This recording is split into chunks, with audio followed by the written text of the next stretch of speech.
Okay, good morning, and it's September 3rd, 2021. Doing my daily talk here. I am in a position here where I can't keep going each day, every day. It's more like just a personal matter of personal concern. It's because of where I'm located and stuff. It's just not. I can't keep doing this every day. That's all. So we'll consider this as like one of the last ones for the time being. So fear mongering of the Dems keeps going on and on. When we look at these news headlines and interpret, we realize that that's mostly what they do, the Democrats. Remember,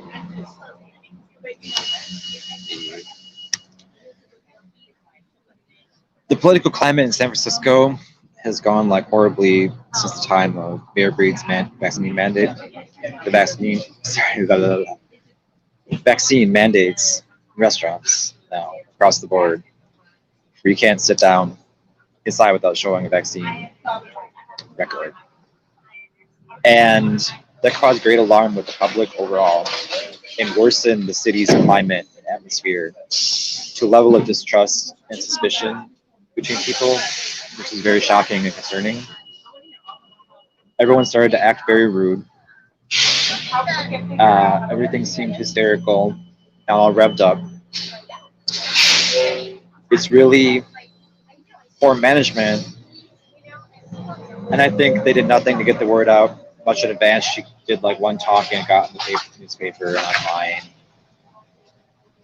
and it's like no one knew who to blame. No one knew it was the mayor or whatever. They think everything comes from the governor. Different topic, by the way. But it only worsened the climate here, increased suspicion and stuff. It's a terrible negative climate when they do that. It's fear mongering.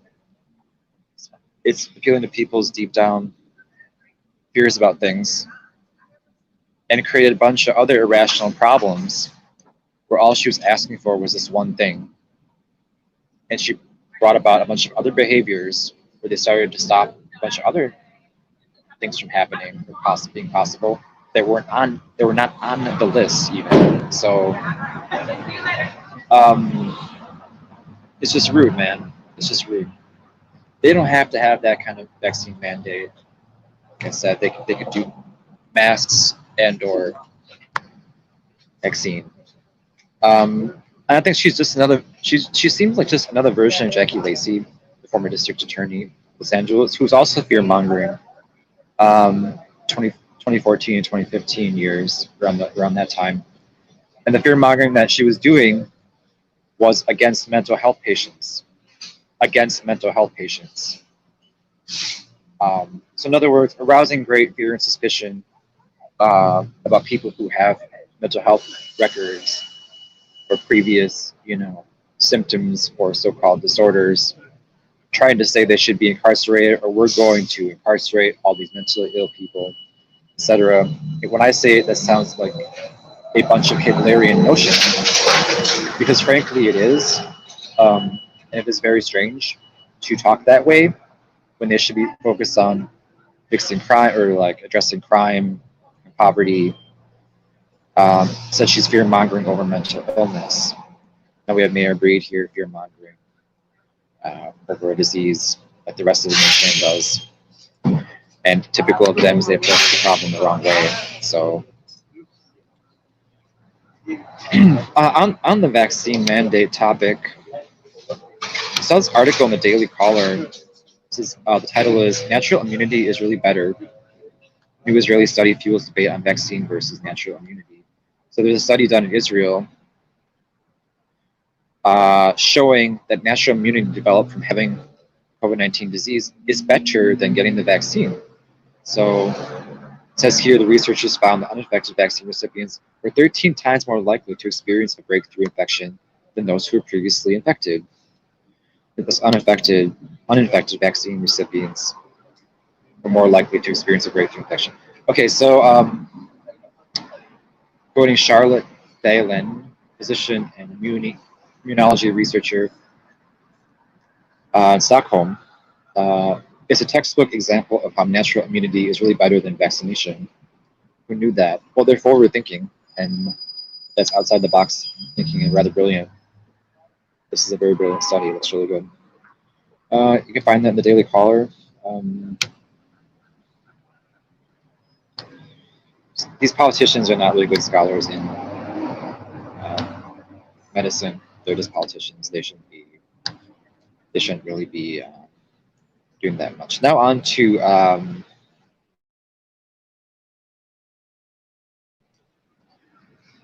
the gubernatorial recall election is coming up. Let's see, I have my booklet right here. September 14th. So I'm in favor of recalling the governor, Newsom. I think he was terrible. This guy, Governor Newsom, was always in favor of closing down and locking down businesses during a huge pandemic or epidemic. He was mostly the one doing it here in our state. So when they did that, that affected the economy and caused a lot of unemployment and stuff. I know, like, something that's called a disease or a pandemic that's spreading fast causes fear, and it's sensible to close things down. But they prolonged that crap. They went on and on after the details were known. Sorry about that.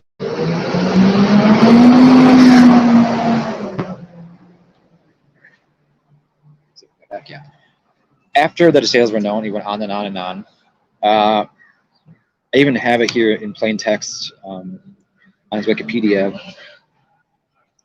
page. He, oh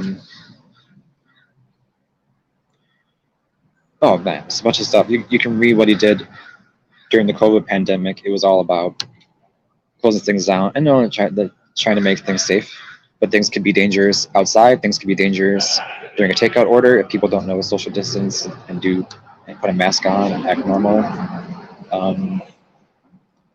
I was in a Burger King during that time once. No, some people were blaming me. Like, they don't like it if I eat Burger King. Whatever, it's cheap. But people didn't know social distance. They're still standing too close, and that was like right in the middle of a huge bunch of like problems over the pandemic. So like people didn't know what's going on, like they weren't all right or anything. So anyway, Newsom is terrible leadership. I have the official arguments right here. There's a couple shocking things that in this booklet about the election. The recall argument. Gavin Newsom promised to fix the homeless problem, yet California's homeless population increased dramatically, even while he spent billions on programs that do not work. Newsom promised to make California more affordable, but prices for gas, food, and housing have surged, making life here unaffordable for many middle and lower income families.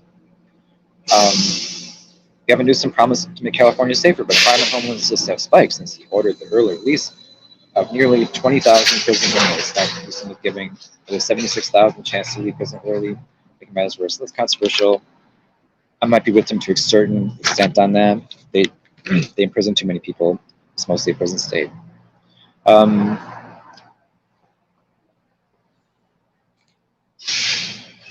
There's a bunch of stuff here that sounds crazy. In November, Newsom told Californians to stay home, wear masks, avoid gathering with family and friends. Days later, in violation of his own orders, he attended a fancy dinner with lobbyists and to the exclusive French Laundry restaurant without masks or social distancing.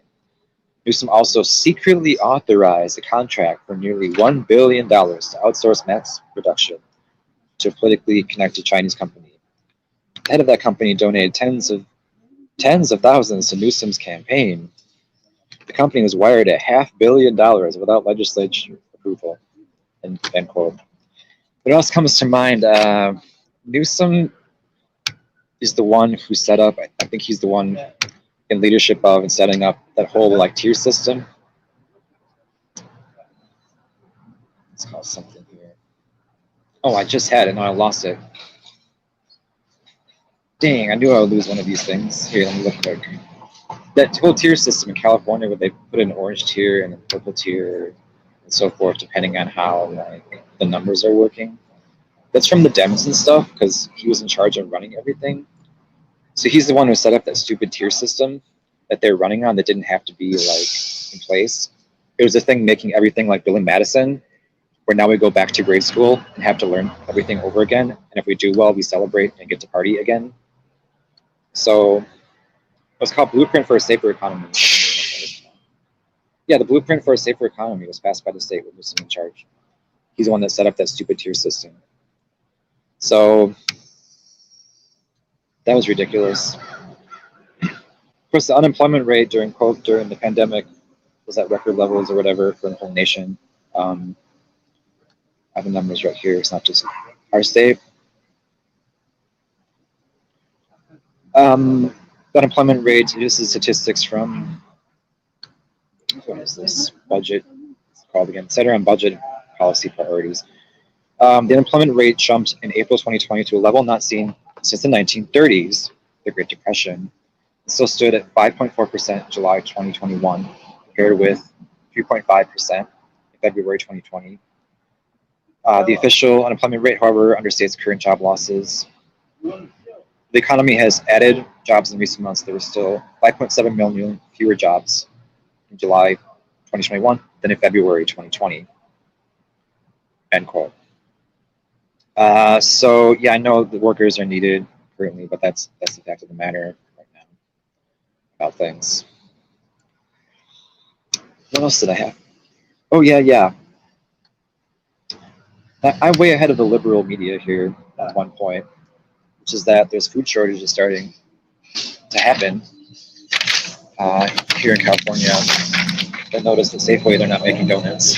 So I looked into it a little bit, and it's at the warehouse production level. So here when I go to Safeway, I can no longer buy donuts that they used to be making on a daily basis because it's a food shortage. So looking into the matter more and more, there's an article. That's the second time. If you ask me the third time, I'll send you a ticket.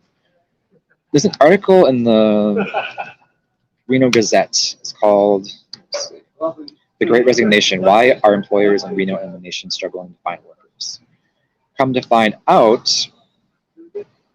since the pandemic is giving people free money, like unemployment and stuff, and other benefits, people don't want to go to work as much. So that's causing people to not, it's causing worker shortage, etc. And that's one thing. In my opinion, the cryptocurrency stuff is also one of the things that influences that, because people can make money on something that's completely in the clouds and has no practical nature in the real world, like NFT trading and stuff. So that could be another cause of things being very, very strange, because who would want to go do something very, very, very meticulously hard to make or do, like make donuts and stuff, is, well, that's a respectable job. Anyway, I don't want to entice people to be that stupid working that way. I'm trying to say those kind of jobs are good to have. I've worked in such a job. So anyway, I'm way ahead of the press on this. There's a food shortage starting to happen because of people being flaky over their pandemic benefits and or a bunch of other concerns. Some I think are scared. They're still scared of the disease. But I don't really see that as much, people's behavior. So that said, went on here 13 minutes. I said I can't keep going on a regular basis again. So